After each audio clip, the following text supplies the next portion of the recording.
منہ قبلے کی طرف کر لیا، اور یہ اس لیے کیا قیامت تک آنے والی بیٹیوں کو پیغام دیا کہ جو سیدہ فاطمہ سے پیار کرنے والی ہوگی تو ان کو یہ سبق ملے کہ سیدہ کا تو دنیا سے پردہ کرتے وقت بھی چہرہ قبلے کی طرف تھا، اور وہ خاتون سیدہ سے محبت کا دعویٰ نہ کرے جو رب کو سجدہ نہیں کرتی، اپنا قبلے کی طرف منہ کر کے رب کی نماز نہیں پڑھتی۔ وہ تو جب روح نکل رہی تھی تو اس وقت بھی چہرہ قبلے کی طرف ہے، اور پھر اس کا اثر اولاد میں بھی یہ ہے کہ امام حسین کی بھی جب روح نکل رہی ہے تو سر سجدے میں ہے۔ تو یہ قیامت تک اپنا نام لینے والوں کو بتایا ہے کہ جو ہمارا ماننے والا ہوگا وہ رب کو سجدہ کرنے والا ہوگا، رب کا باغی نہیں ہوگا، رب کا سرکش نہیں ہوگا، رب تعالیٰ کی بارگاہ کا دھتکارا ہوا نہیں ہوگا، بلکہ رب کو سجدے کرنے والا ہوگا۔ امام زین العابدین کا لقب ہی سجاد ہے۔ سجاد کہتے ہیں کثرت سے سجدے کرنے والے۔ آپ 4-4 ہزار دفعہ دن اور رات میں نفل پڑھا کرتے تھے، اتنے زیادہ نفل پڑھتے تھے کہ آپ کا نام ہی سجاد پڑ گیا تھا کہ یہ سب سے زیادہ اللہ کو سجدے کرتے ہیں۔ تو حضرت فاطمہ رضی اللہ تعالیٰ عنہ، آپ نے وفات کے وقت حضرت مولا علی سے پوچھا کہ ان کو وصیت کی، فرمایا کہ جب میرا جنازہ تیار ہو جائے تو مجھے رات کے اندھیرے میں دفن کرنا۔ اللہ اکبر! اب جنازے پر غیر محرم، جنازے پر تو کسی کی نظر بھی پڑ جائے تو کوئی گناہ نہیں ہے، لیکن شرم و حیا اتنی غالب ہے، فرمایا رات میں۔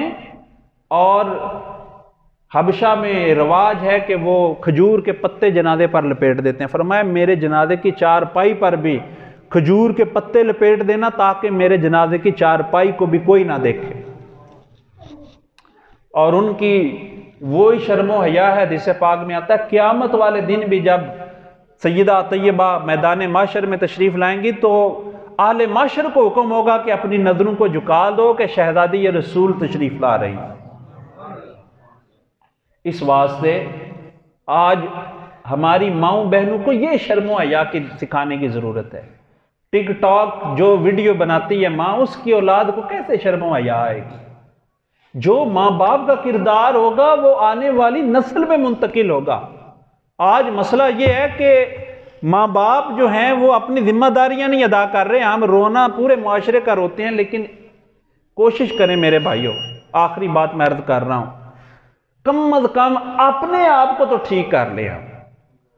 ہم ساری دنیا سے بے حیائی نہیں ختم کر سکتے، کم از کم خود تو با حیا بن جائے، خود تو برا دیکھنا چھوڑ دیں، خود تو برا سننا چھوڑ دیں، خود تو برا بولنا چھوڑ دیں، اور آپ کی یہ نیکی آپ کی آنے والی نسل میں فیض پائے گی، فیض دے گی۔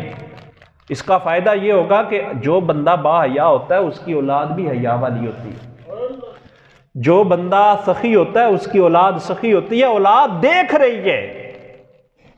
ہم 1000 تقریریں کریں اولاد کے سامنے، پتر نماز پڑھیا کرو، آپ پہ نہیں نہ پڑھنی ہے ابھی، اولاد نے کوئی نہیں پڑھنی ہے۔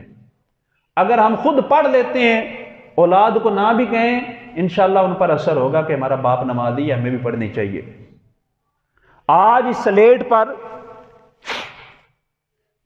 آج اس بلیک بورڈ پر جو لکھا جا رہا ہے وہ قیامت تک مٹے گئے نہیں۔ بچوں کے ذہن میں جو آج لکھ گیا نا، قیامت تک نہیں یہ ختم ہونا۔ اور وہ لکھا کیا ہے؟ میرا عمل لکھا جا رہا ہے، بچہ دیکھ رہا ہے۔ اگر میرے موبائل میں گندی ویڈیو ہے نا، اور میں پرائی عورتوں سے دلچسپی لیتا ہوں موبائل فون میں، تو اللہ دی قسم میری بات میں کوئی اثر نہیں ہونا۔ میرے بچوں نے، اگر میں خود غیر محرم عورتوں سے اگر میں خود ویڈیو بے حیائی والی دیکھتا ہوں اور کہوں میری اولاد شرم و حیا والی بن جائے، یہ خام خیالی ہے۔ اس واسطے میرے بھائیوں، اگر آپ چاہتے ہیں نا کہ آپ کی اولاد سدھرے تو آپ خود سدھر جائیں۔ آپ چاہتے ہیں کہ آپ کی اولاد ٹھیک رہے تو آپ خود ٹھیک رہے۔ آپ چاہتے ہیں کہ آپ کی اولاد نیک ہو جائے تو ایک چھوٹا سا کام کرے، خود نیک ہو جائیں۔ اس واسطے امیر اہل سنت فرماتے ہیں مولانا الیاس قادری صاحب، تربیت اولاد کی نہیں کرنی، تربیت اپنے آپ کی کرنی ہے۔ بڑوں کو سنبھالو، چھوٹے خود سنبھل جائیں گے۔ اس واسطے یہ اولاد کو سکھائیں بھی، درس بھی دینا چاہیے گھر میں جا کے، سیدہ پاک کی سیرت بیان کرنی چاہیے۔ جو آپ یہاں پہ سنتے ہیں وہ گھر میں بھی سنایا کریں۔ تو اللہ تعالیٰ کی بارگاہ میں دعا ہے، اللہ تعالیٰ ہمارے بچوں کو، بچیوں کو اللہ تعالیٰ شرم و حیا کی توفیق عطا فرمائے، انہیں نیک بنائے۔ وآخر دعوانا الحمد للہ رب العالمین۔ سنت ادا فرمائے۔